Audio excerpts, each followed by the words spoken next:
Hey everybody, we want to welcome you to Life After Religion with Hi, Dan everyone. and Angela. And we're glad to be here today. Hey, I got to tell you, I've been watching these governing body, these annual meetings and listening to these governing bodies, and I noticed something. And I want to ask you if you have noticed the same thing. This is crazy.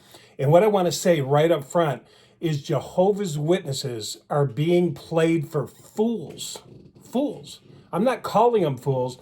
I'm saying they're being played for fools by narcissistic men who will stop at nothing to manipulate and control, keep you in the kingdom hall. There's a saying, if you want to keep somebody penned up, if you want to keep them in shackles, if you want to keep them enslaved, make them think they're not enslaved, right? It's kind of like America, right? We think we're free and we think we vote, we think we do all this stuff, but they really run the show. Everyone else runs the show and they pretty much do what they want. But I was really disturbed when I was watching these updates, watching these old men slobber all over themselves. I just want to, can I just take it through the stages? Please. I just got to take you through the stages of the governing body's demeanor since I was in and where they are now. You guys remember when the governing body used to be the Wizard of Oz? They used to be like the Wizard of Oz. Nobody really knew in the local congregation. If you went to Bethel, you saw the governing body and you saw the talks and, all that stuff. But us back here, we were like, who are these men? Who are these guys who hear Jehovah's voice out of all the world? They have the connection. Jesus has specifically chosen them to hear God's voice. And the only way we got to know him was through Bethelites. The Bethelites would come back and we go, the Bethelites coming back. Oh my God, did he bring footage? And he'd come back and he'd put this camera together, his slideshow, and everybody'd be going, a Bethelite, you were in Bethel, you saw the governing body. And he'd go, yes, we did, and he'd play his role out. He'd play his, he was a hero, man. When a governing body, when a Bethelite came back from Bethel, people got down on their knees in worship. They took him out to eat. Wow. He got to do special talks in the hall. Everybody come over tonight. I'm going to do a slide presentation of Brooklyn, New York, and I'm going to show you a few pictures of the governing body. And we were all like, oh my God, it's wonderful, So anyway, that was the first, level of, this image that these Wizard of Oz, right, that we couldn't see. So there was a lot of superstition, a lot of, who are they? And then things started happening. The prophecy started to fall apart. The false prophecy started to come in. Everybody was attacking. So these guys had to become visible. All right. And so what happened was they started to first come out. You remember when they came out? You remember when they came out on Zoom. And I think they showed themselves to the brothers. The brothers could be the only ones who'd see them. I think they'd go in the hall and they'd put down the screen and they'd do a Zoom meeting and everybody be like this, all the little kids, and everybody be going, oh my God, we're going to see the governing body. Their eyes are popping out of their head like mine right now, right? And the governing body would come on and they'd say, well done, brothers. You guys are amazing. Jehovah loves you. We go, oh my God, they praised us. And, we were so excited. So that was phase two. And then lo and behold, governing body showed their face. Did you freak out? I freaked out. I don't want to talk about anybody, but when Stephen Lett came out, we're like, I asked witnesses today, do you worship Jehovah or the governing body? And they, oh, no, we don't worship the governing body. No. When you saw Stephen Lett and Tony Morris, you're like, these are the guys that are behind the scene. One guy can hardly talk. One guy's, fat and, he sounds like an alcoholic. And you're like, no, these guys can't be running us. They weren't the ones who were running us. The Wizard of Oz. The Wizard of Oz came out and we all went, no. oh shit! They're just regular. They're crazy. Well, they're not crazy. I don't want to say the governing body is crazy, but we were like, wow, they're different. They're different than what we thought. We were expecting something a little different. Is that okay to say that? We were expecting something a little different. Woo! Shock and awe, right? I was shocked. I was like, oh my God, no, 40 years, no, not to these guys. But this is the narcissist. That's the narcissist. And then, okay, now we're going to the next level. So now they come out and we say, oh, they're just an old bunch of farts, right?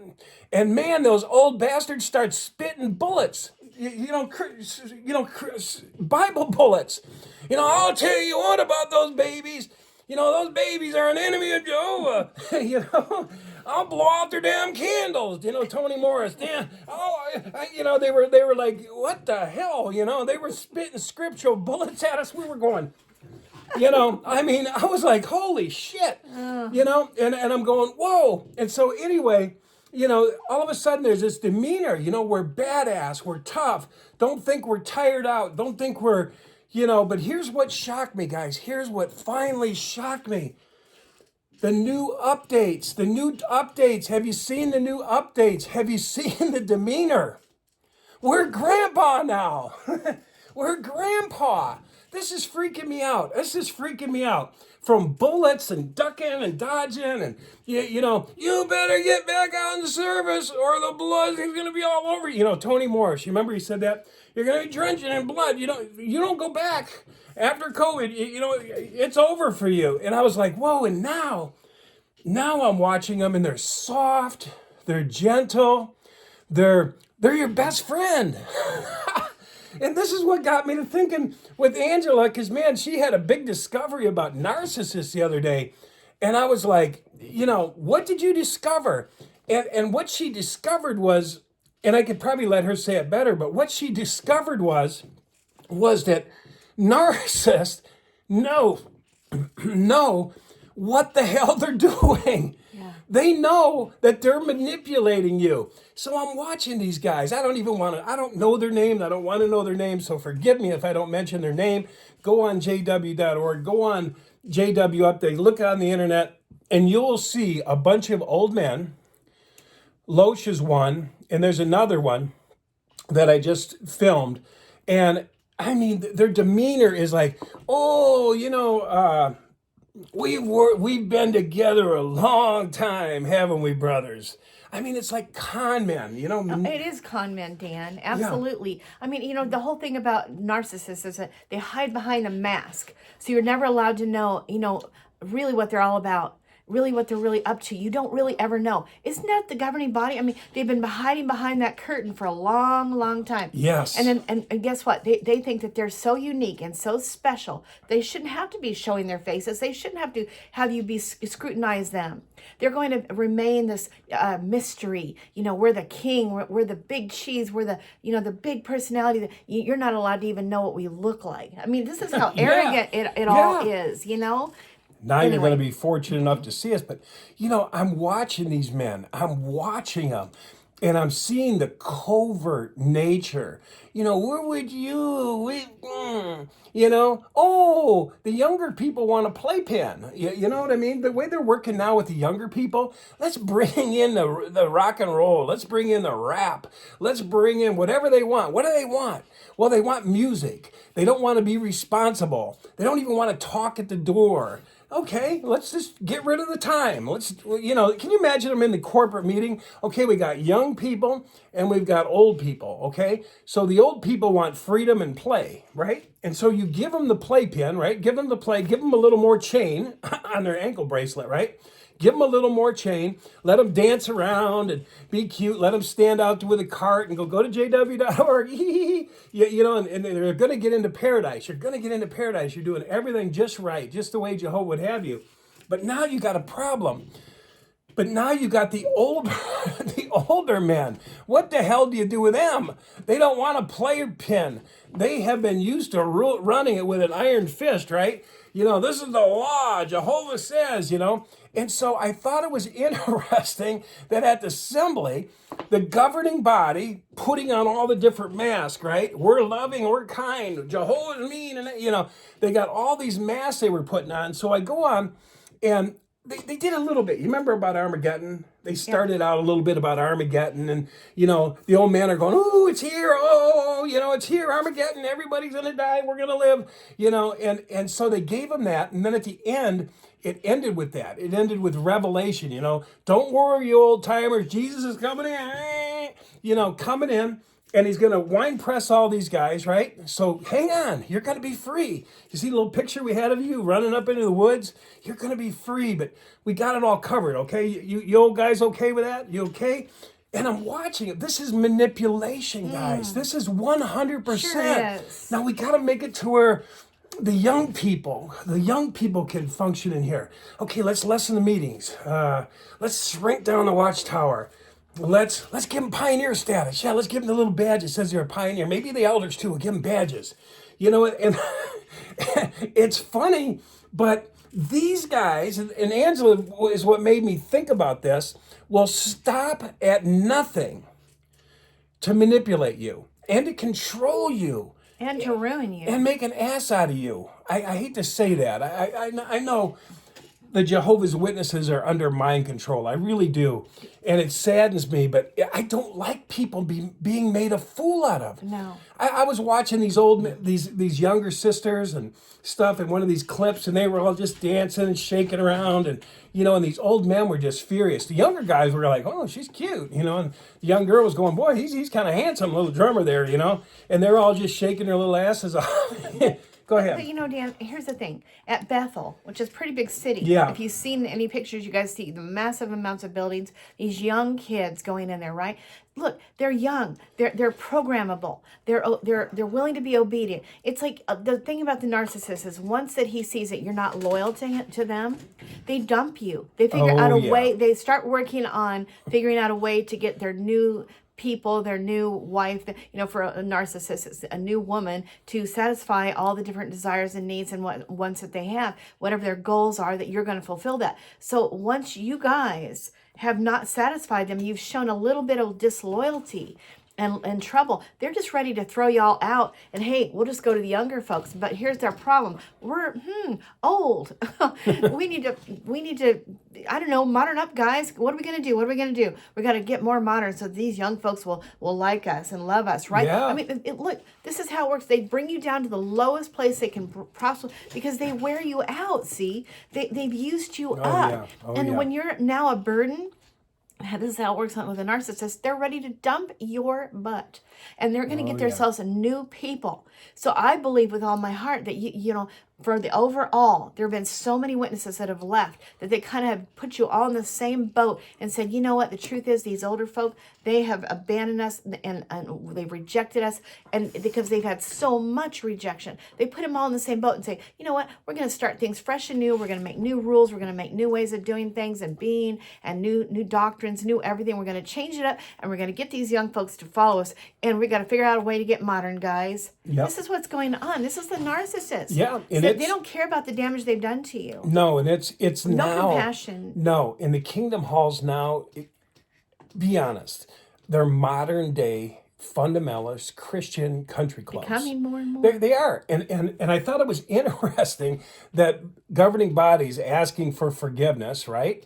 In a kind way. Well, we're infallible, but we've been with you through this war, and you understand we were all in it together. But they're saying we got new light. They're saying Sodom and Gomorrah.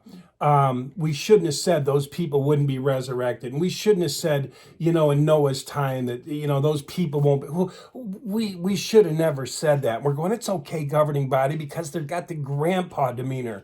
They got we're old now. They're really playing the old card. We're old, and we got the new ones coming in to replace us for the new generation. They also had and they had to also open up the wine because Christianity drinks wine, right? They take the communion.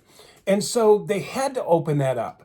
And so they said, who are we? This is how the guy said it. He goes, who are we to say that if people say they're the anointed, that they're not? And unfortunately, there's many that are coming in that want to partake.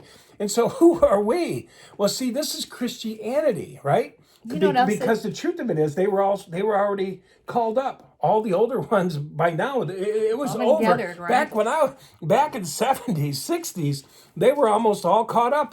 We were like, counting on our fingers, 5, 4, 3, 2, 1, boom, blast off, But go ahead. What Well, were you the saying? fun thing is that they will never, all these years, they've never admitted that they're wrong about anything. They're starting to a little Well, I bit. know, that's Yeah. what I'm saying. Yeah. But all these years they haven't been. And all of a sudden, I don't know what in the world. Narcissists will never admit that they're wrong, ever. This is just a sign of the narcissist. Yes. But now, I don't know, what is it? Influence? Covert. Word, It's covert oh, narcissist. right. Now they're being Right. covert. 'Cause they I don't wanna hope you lose their money. can forgive us for doing the best that we can to teach got you. it. We've been in this together so long. But the new brothers, the young brothers, the new Bethelite, he's a world-class realtor, he's in there now, and boy, and they're going, wow, he's kind of So handsome, they're gonna use pity then, because my ex did that. My ex did that. Pity. Yes, because my ex is like, oh, I got to get my oxygen level. Oh,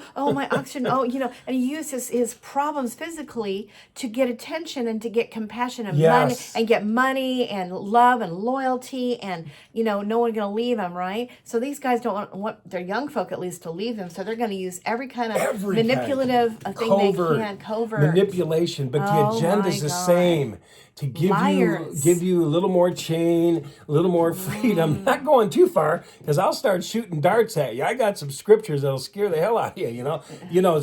Stephen Led, he could spit some darts, man. He's got fireballs coming out his ass. Yes, he does. I mean, I never saw. I mean, that shit. I thought he was all washed up, and he's like, "My God, I'll tell you what a baby is." I was like, "Whoa, dude." Man. So anyway, that's all we want. Whatever to get what they want. Whatever to get what they it's want. It's like lying. It's like, that's another thing of the narcissist. They're massive liars. But they're covert about it, see? And it's quite interesting. Okay. It's interesting. But anyway, that's all we wanted to say today, guys. Pass the video on. Hopefully someone will see it. Hopefully someone will say, oh my God, that's what's happening. Oh my God. Yeah. We don't have to go along with this. We don't have to be played like fools. No. Made a fool out of. Now they're coming after your property now. It's they're a little coming bit worse. after. It's a little bit worse than all that, guys, because they're going to take the person that they've chosen to serve them as tools to the brink of your nobodies. And I'm an outsider. I'm an ex-Worldwide Church of God. I have witnessed what has happened. They bring you down to nothingness, especially when you do one thing wrong of disloyalty towards them and their dogma or whatever they've chosen to cause you to believe. You decide to leave, and they oust your ass. Do you know what I mean? This is just exactly what they do. And so, their intent is to bring you down to nothing, so you will never rise again. Because if you get kicked out of there, what are you going to do? Go groveling back. But even when you do, you have to sit in the back of the hall forever and ever and ever and write letters and, befitting repentance, and then they still don't let, it's covert manipulation to bring you down to nothing. Do you see? You're already nothing when you leave, but then when you got to sit in the back of the hall and no one talked to you for years and years, then you really go down to nothing, massive depression, suicidal tendencies, drugs, whatever you got to do, drinking. They bring you down to further nothing. And that's what they intend to do. And that's the sick part, because they know what they're doing. Yes. And they don't expect you to rise again. No, they and don't. tell me if I'm wrong, Angela. If what we're saying is wrong, right? I mean, go to the governing body, go to that sweet man, and tell him, I disagree with you. And see if sparks and shit don't start. Tell them, I don't know if I agree with that. Some people know what's going on, and hopefully they can hear this, they can see it before they give Watchtower any more of their stuff, their property, their money. Don't let these guys con you. Don't let them sweet talk you. Don't let them play grandpa. Feel sorry for me, grandpa. Feel sorry for us because we made mistakes. We're doing the best we can. No. No more, guys. No. All right. All right. See you on the next video. Love you guys. We love you guys. Bye-bye. Bye-bye.